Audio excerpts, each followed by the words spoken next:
Okay, welcome back to another Between the Pages book chat. And today our guest is sci fi author Jeffrey Kippel, who's here to talk about his book, The Ridiculous Adventures of Serbinand.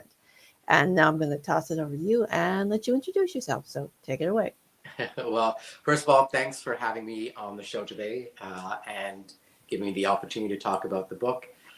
The Ridiculous Adventures of Serbinand is just that. It's a ridiculous, fun escape journey. It's got a lot of laugh out loud moments, and it's got a lot of self growth and discovery messages intertwined within the book itself. In fact, book one is going through another re-edit, and I had the opportunity to reread the book over the last week or so, and it still made me laugh out loud. It was still fun, and I still found those different messages because the way that we wrote the book was done in such a way that if the reader is open to hear those messages, well, then they'll notice it, and if they're not, it will just continue as another joke and another fun journey. Yeah, okay, so tell us a little bit about the plot. What's the book about?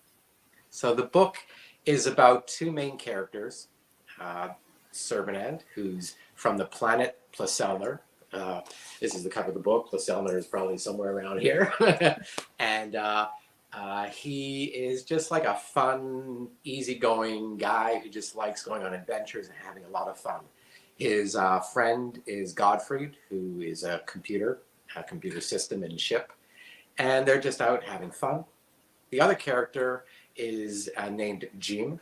He lives here on planet Earth, and he's a teenager, and he's also looking for adventure, looking to do something else, to transform his life and everything about him. And he left home together with his best friend, a budgie that sings all its lines, and they're out adventuring, and something happened in one subsector of the galaxies, and Serbanand and Jean switched bodies. So they're learning how to experience new worlds and new bodies, which means seeing things for the first time, which allows for all these aha moments that each of them are having as they discover the unique and fun and cool ways that they can navigate through their life. So there's a lot of that in the stories, and it's a very different style of book. The author, me, does step in, and we have chats with the characters. We actually get to a certain point where there's a little bit of a strike, but you have to read the book to find out what what led to that.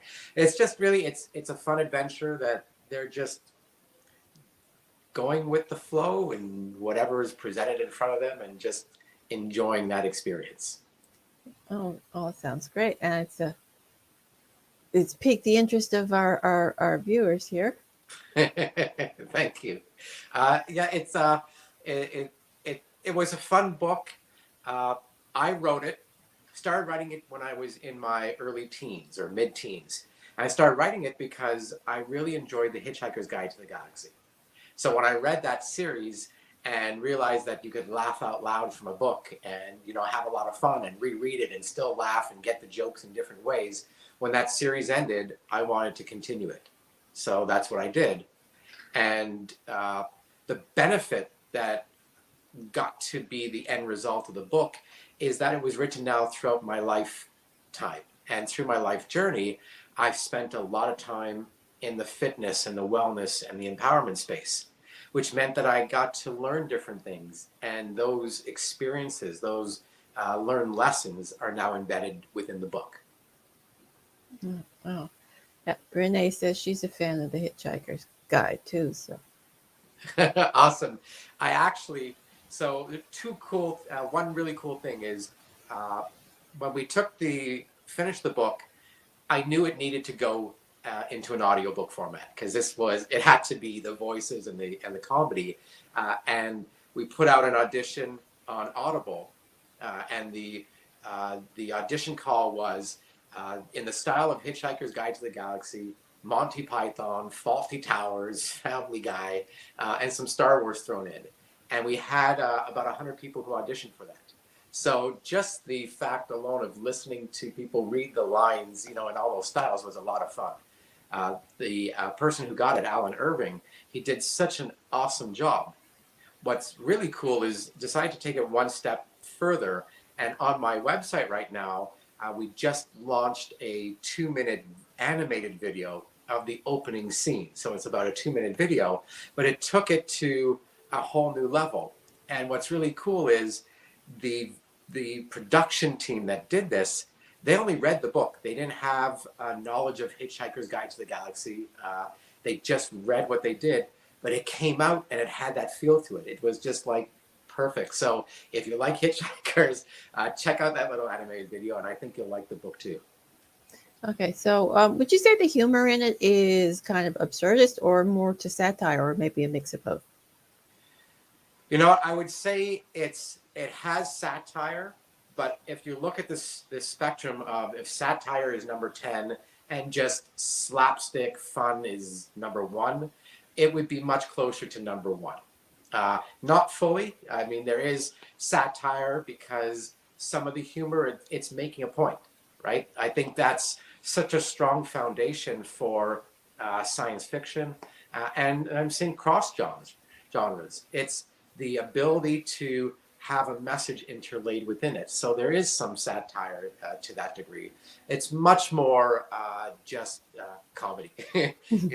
I would say the audiobook is 4 hours and 20 minutes of just a Monty Python comedy skit, throughout. Okay, so tell us a little bit about the main characters. What are they like? What are they like? Well, as I was sharing, Serbinand is just this fun guy. He just likes exploring.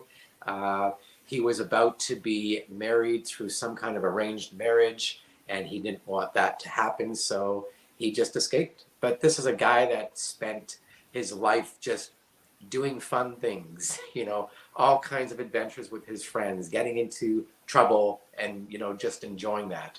And he just left with his computer. Leaving, though, he set off a lot of alarms. There's all kinds of people, after him. They got into all kinds of different battles throughout the galaxy.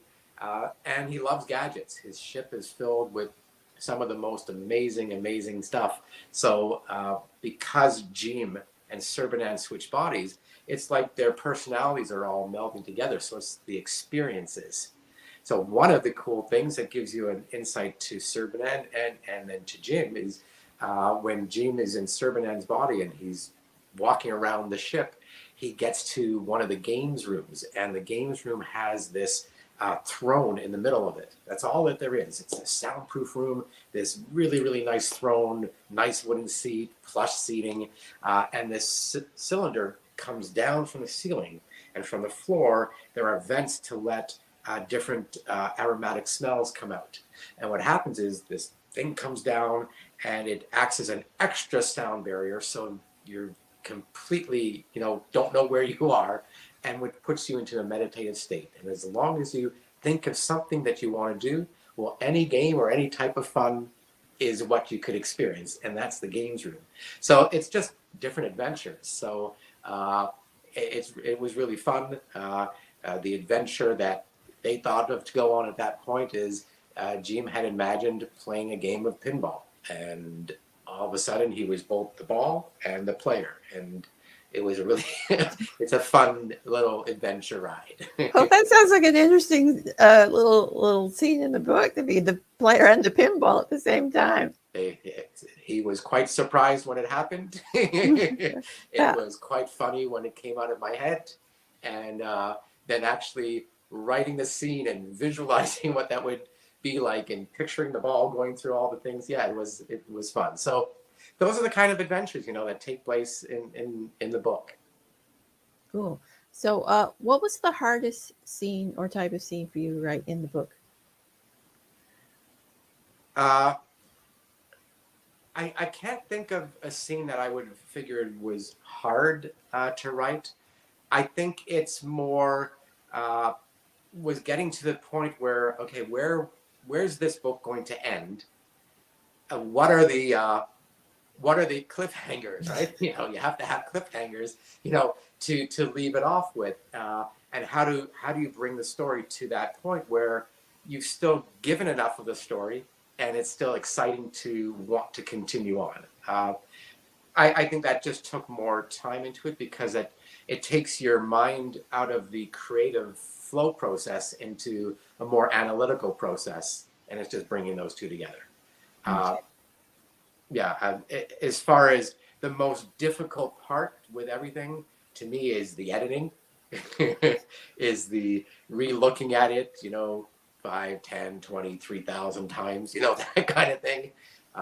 That to me is the part that's even more difficult than you could think. Yeah, yeah. See, the editing's the easier part for me than writing the first draft. It's always the first draft that's hard for me. Oh, So really? yeah, it's like getting the story down and making it sense, but then I can just editing's a lot easier for me. Uh-huh. So what was your favorite scene or type of scene that you wrote in the book? There's so many, you know, scenes that just, even when I reread it now, I kind of just really laugh. But to me, it's the opening scene. It's what came out of my head when I first said I'm going to write this. That scene didn't change that much since the time of writing and through all the edits. And I still think it's funny. You know, it's Serbinand arriving at this really cool bar type restaurant place, and the experiences that he has there with the different creatures and how he gets in trouble and gets out of it. And that to me is the most fun scene. One of. Okay. Well, Renee says she loves how joyful the book sounds. So yeah, I agree with her. It does. It sounds like a lot of fun. Thank you. That's, you know, one of my main points with it. I even have like a contest and challenge and action steps that I call it, issuing to people that if you read the book and you have a laugh out loud moment, or you have an aha, or you enjoyed it in some way, then tag me on social media, mention my name, use the hashtag Serbinand, and there's all kinds of prizes to be won. See, it's a fun book, and to me, what's really cool is that it gives people that ability to just take an escape from everything that's going on in the world, in their life, and just have some fun and just be silly. And to me, that's a nice release of creativity and enjoyment. Okay. So what character would you like to hang out with in real life? I guess I would hang out with Serpent. I think most people would once they read through the book. Okay. So tell us a little bit about some of the secondary characters. Are they a little quirky? Do they like to steal scenes? So I guess the strongest next character is Godfrey, which is the computer system and ship. And in book 2, you'll find out even more. What is fun with the book is there's still even a struggle with the characters, and Godfrey, being the strongest, is someone who wanted control of the book. So, you know, he's a character that just likes playing practical jokes. And I don't know if you are familiar with, but I remember growing up, I used to watch these movies that were called The Pink Panther. Oh yeah. And in the Pink Panther, every time that he came home, his partner, I can't remember what he was to him, every time he came home, there was some kind of crazy practical joke that was done that included extreme amounts of pain that they had to go through and all these different things. Well, that's kind of what Godfried is playing with Serbinand. So it keeps that fun going throughout the book. Jim is also a secondary character, but almost just as strong as Serbinand. And what's cool with him is he's because he's now seeing things in an adult world and in space from the eyes of a teenager who's looking to explore and expand. He's able to go through like this self-growth and transformative journey of seeing things in a completely different way than he would have previously, and being open to that. So it's a lot of fun because allows me as the writer to look at different unique experiences or any standard everyday experience and look at it from like brand new, fresh eyes. And I hope that's what the readers get out of it too, because some of it is just fun and some of it is eye-opening. You know, those moments to go,